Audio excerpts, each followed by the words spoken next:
Greetings, everyone. So, I am Deborah of Buendia, and before we begin our discussion, I would like to remind you all to please listen carefully and take notes.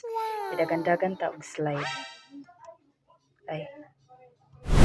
Anyway, today we will talk about the safety issues and the use of ICT, including e-safety rules. So, safety issues means the things that can go wrong or hurt people.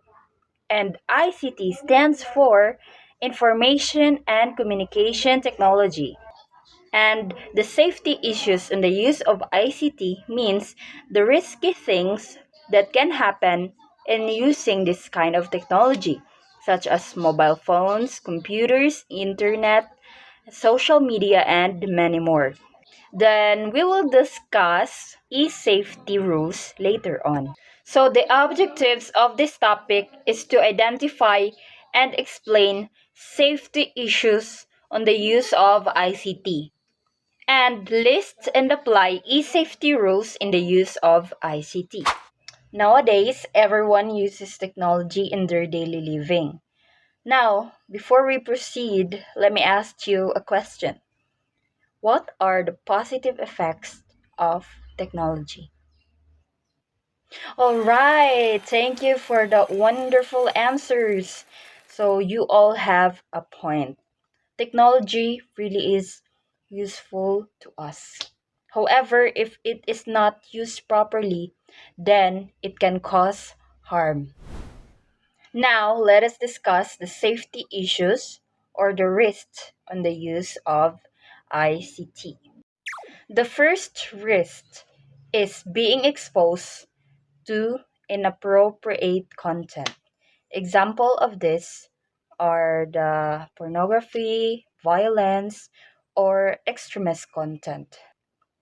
Next is that we might see suicide and hate websites.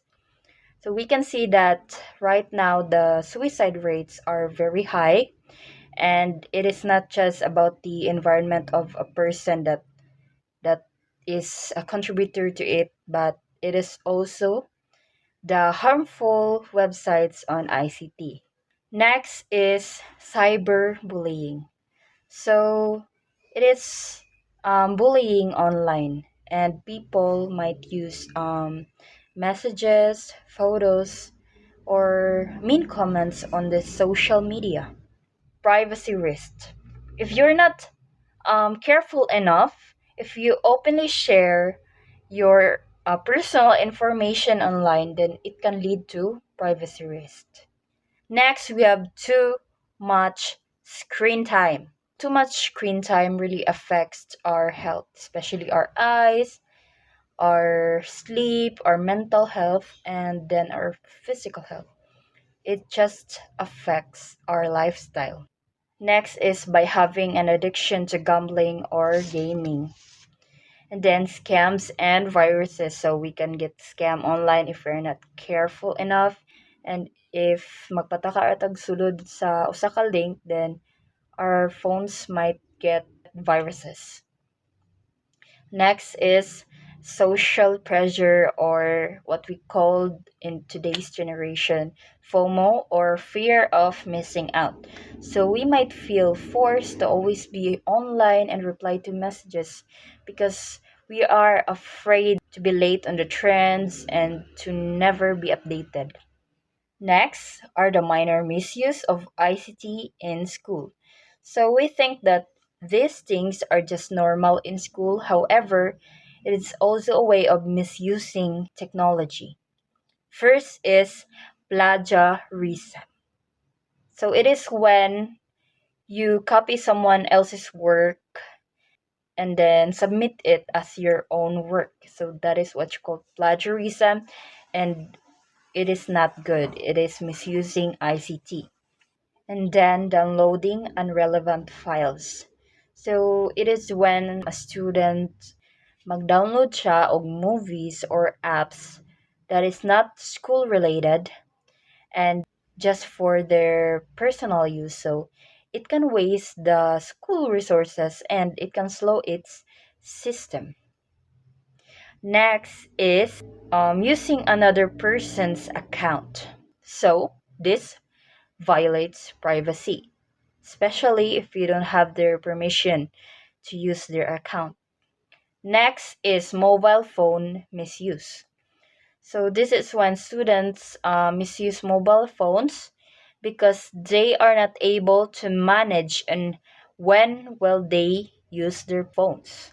And for example of this is when a student didn't turn the silent mode, and then during class it can ring. It may distract students. And also during class, students may use their phones and not listen to their teachers. So that is misusing ICT. Lastly, we have the unauthorized photos. So it is when taking pictures of someone without their permission. So katong mga kusog mga epic dia, it is also a minor misuse of ICT in school. So those are the safety risks and the minor misuse of ICT in school. So now, this is my second question. How can we keep students safe from ICT risks and wrong use of technology? Okay, thank you for the wonderful answers. So, everyone, let's give ourselves a good job club. This is how you do it. GOODGOB, good job, good job. GOODGOB, good job, good job. You do it. All right, thank you. So, as teachers, we protect learners from ICT risks and minor issues by educating them and setting clear rules. And this is when e-safety enters. Now, what is e-safety? So, e-safety stands for electronic safety, or it can be also called online safety. So, this is when they say think before you click or do not talk to strangers online. So, e safety means being safe and responsible when using technology. It teaches all of us how to stay safe online, how to use technology positively, to understand both risks and benefits of technology, and to develop safe habits online and offline. Now, this is how we apply e-safety rules. First is the network management. So it ensures the school computers and internet are safe and secure. So first is that no one should log in as another user. So students or every student should use their own account. Next is to always log out after use, especially if the students are logging in onto another devices. Next is setting up a secure Wi-Fi. School Wi-Fi should be set up properly for learning, and it should be secured so that no strangers can easily access it. Next is disaster recovery and data backup. It is when an emergency occurs, especially if a computer fails or something, and it saves your work because you have a backup system. And an example of it is a OneDrive, a hard drive, or a flash drive. So that's how you can have a data backup. Next is to maintain equipment for health and safety. So the school should keep computers, keyboards, chairs, and cables in good condition and should be checked regularly. Next is the password policy. First is to use strong password. You should not just use passwords such as 1 2 3 4 5 6 7 8, but use strong passwords. And then, of course, no sharing your passwords to your friends or someone. And lastly, auto-lock computers. So your computer should activate the computer's lock after 30 seconds or 5 minutes of inactivity. Because if ever you have something to do and then you just leave your computer there with your account logged in, so your computer will just be safe as it is because it can just turn off anytime. Next, we have the mobile phones and cameras. So phones should be kept during class. This is where the teacher brings a box and then store the phones there of the students and then keep it until break time or ting pamuhi na nila. Next is the controlled use. So teachers should allow students to use their phone only when they have school activities or research. And lastly, camera permission. So we should not take unauthorized photos of someone. It should be taken with consent. So the next is the guide to set up a safe educational technological room. First is the basic safety and comfort rules. Number one is to set up tiltable tables and adjustable chairs. So para ni siya nga mo fit siya sa student's height and also to help them maintain correct posture. Next is to set up anti-glare screens on the computers. So this is like the same as the screen protector in our phones, and this screen helps us protect our eyes. Next is foot support and proper lighting. So it provides comfort and focus for the students. And lastly, we have to set up a spacious desk and frequent breaks. So it can help students para makamove siya freely and also to prevent strain. Next is accident prevention. First is that there should be no loose wires, especially on the way and everywhere around the room. So this is to avoid tripping or accidents for students and also for the equipment itself.